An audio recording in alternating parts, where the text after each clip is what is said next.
Harrison makes car parts for the American working man. Do I? Alright. I thought I made it for the wealthy. Count us in. The top 1%. 5, 4.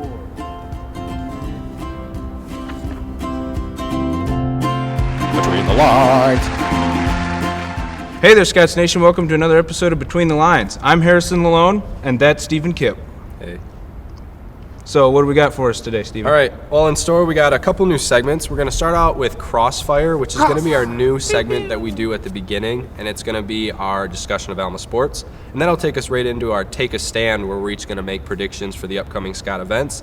Then we have Ashley Bingaman, the women's soccer coach, on today for a word with, some real talk, and then everyone's favorite, the Coach's Challenge. And then we're going to end it on some Inside the Numbers and our newest segment, What's Going On Here. Crossfire! Pew pew! All right, Harrison, now on to volleyball. So who do you think is the better player or leader, Dakota Pilak or Sasha Lakova? Well, we seem to talk about Dakota a lot more. It would seem to me that Dakota is a little bit more vocal and definitely leads more statistically, having more triple doubles on the year. You know, nothing against Sasha. She's a talented player. Dakota does it consistently. All right, I'm going to disagree. I'm going to say Sasha, that she is the leader on this team. I know Dakota's racking up the stats, which is great, and she's performing really well, but they're both really quiet.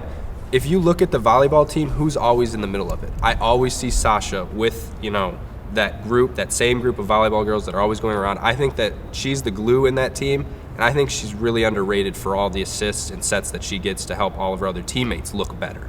All right, back to Harrison for soccer. With Amanda Mladnovsky's Player of the Week award this weekend, do you think that we should expect these high performances out of certain players? I do.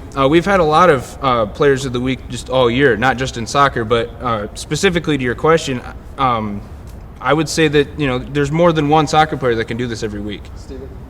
That's a good question, and I think that question will be really good for our next segment when we have Ashley Bingaman on. But to answer it, I don't know if we'll consistently see MIAA Players of the Week out of the team because they're still kind of a younger, fresher team. Bingaman's only a few years in on the job, and they haven't been very good, unfortunately, recently, but they are making strides to get better.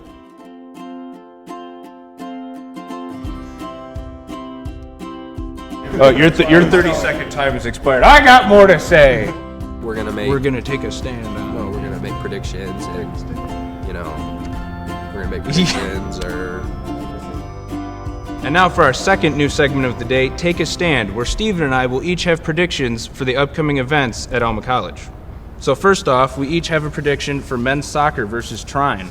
Trine's men will be held to under 7 shots on goal on Saturday. All right, and my prediction that I'm going to hold to is that Nick Straight will record his 6th shutout of the season for the Scots against Trine. Football, they're playing Kalamazoo also on Saturday this weekend, and I got a prediction that should knock everyone's socks off. I predict that Dylan Zaborowski will throw for a season-best 60% completion percentage. Mine's a little bit softer. Nick Sullivan will average 5 yards a carry on Saturday. I could see that. He needs a breakout game this year. All right, so now for volleyball on Wednesday, I'm going to say that Dakota Pilak will have another triple-double. My prediction is that they'll actually sweep KZoo and win a 3-0 in the sets. So that'd be good for them, and I really hope they do. And now lastly, for women's soccer versus Trine. All right, they play tomorrow as well. Whitney Foote will score twice on Trine.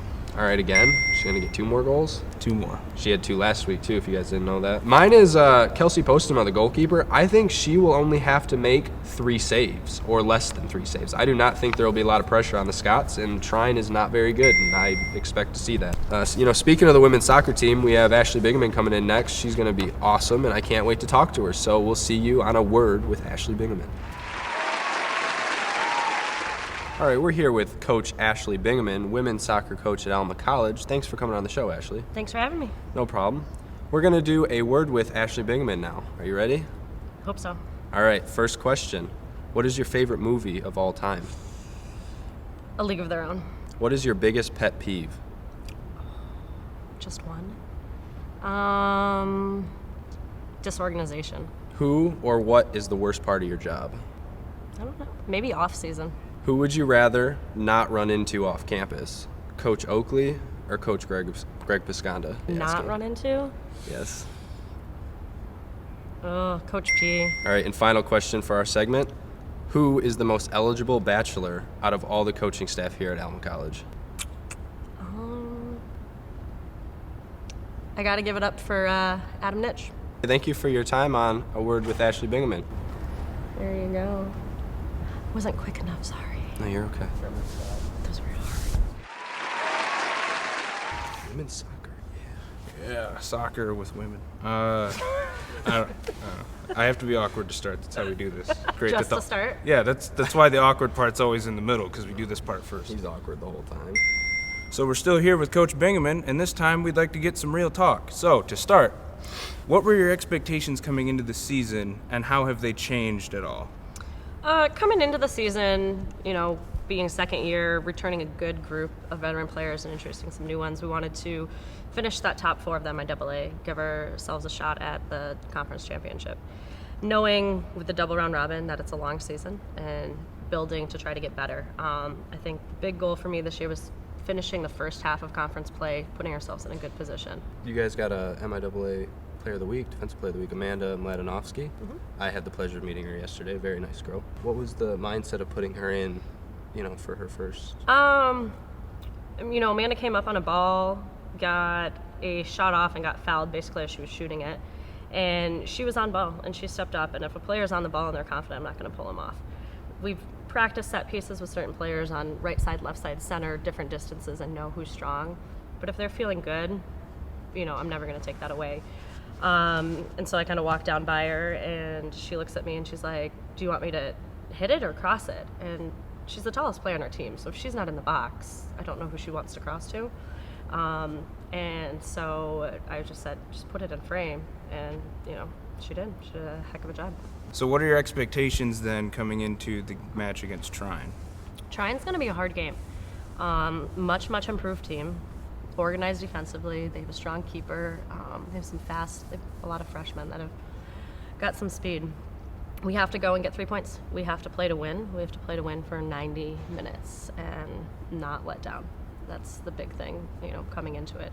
We'd like to thank Coach Ashley Bingaman for coming on Real Talk with us, and now we're going to go and perform our Coach's Challenge. I hope you're all ready. We have Jared Nycz, and we're going to try to play some lacrosse here with Coach. All right, we'll see you out there. All right, so we're out here at Balky Field with Coach Ashley Bingaman and a men's lacrosse player, Jared Nycz, for our Coach's Challenge that I'm going to call Copycat. Jared here, he's going to perform some moves, like lacrosse players do, and then Ashley here's going to try to mimic them.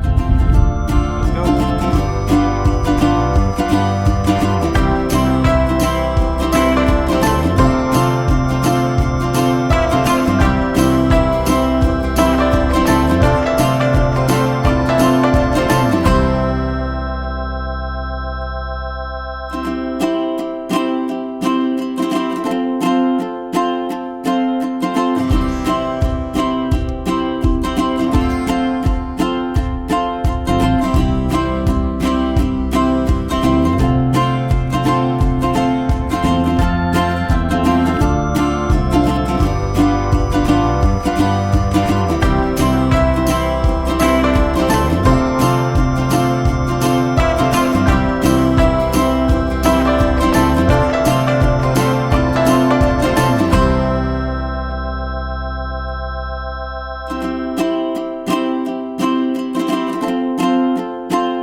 jellyfish. Whoa! And now we will transition into Inside the Numbers. All right, my first number is 2. Is that the number of goals that the women scored against Calvin?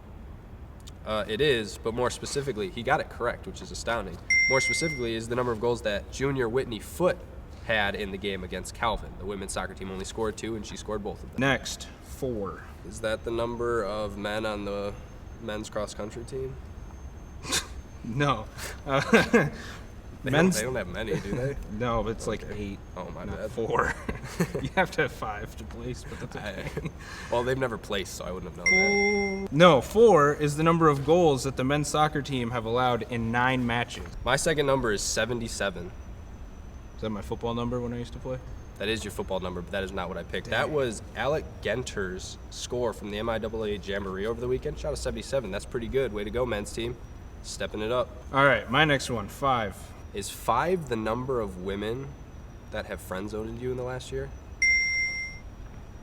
No, it's actually 4. Oh, shoot. But- I was one off. My bad. What is 5? No, the football team had 5 sacks on Concordia, Wisconsin. And that'll conclude the segment Inside the Numbers. Thanks for joining us, and stay tuned for our final segment of the day, What's Going On Here? All right, now it's time for our new segment, What's Going On Here? We asked our Facebook and Twitter followers to caption a photo that we put on of Coach Greg Pisconda, and they sent in their entries, and we're going to read off a couple of the best ones that we got. We're going to start with the first one. We got a couple honorable mentions here in our top 3 countdown. Ryan Martin says to the caption, "If the sun is shining, this is how you should set up to throw the ball." And then Tripp goes, "But why, coach?" All right, Caitlin Pisconda also tweeted in, and her comment was, "It would be nice if we could find one guy in this team that could catch the ball on punt or kickoff." Now into the top 3 for this week's What's Going On Here. All right, so starting with number 3, we got Steven's uncle, Eric Kipp. He first said, P says, "The sky is falling." And then Tripp, "Oh, not this crap again." Second goes to Coach Hargraves. He said, "Yeah, 21, up there, that high. That's how high I used to jump. Nobody threw it my way. You know what I mean, kind of thing?" In first place, Kyle French, student at Alma College. He says, "It's a bird, it's a plane, it's Alma's winning season flying away." All right, we're going to be doing this segment at the end of our show every week. So if you go on our Facebook and Twitter sometime throughout the week, you will find the photo that we would like you to caption and explain what's going on here. Thank you, everyone, for tuning in, and we'd like to thank Ashley Bingaman and Jared Nycz again for coming on the show. It was a really fun show, and we hope to see you next week. Have a good night. Pew pew. Between the lines.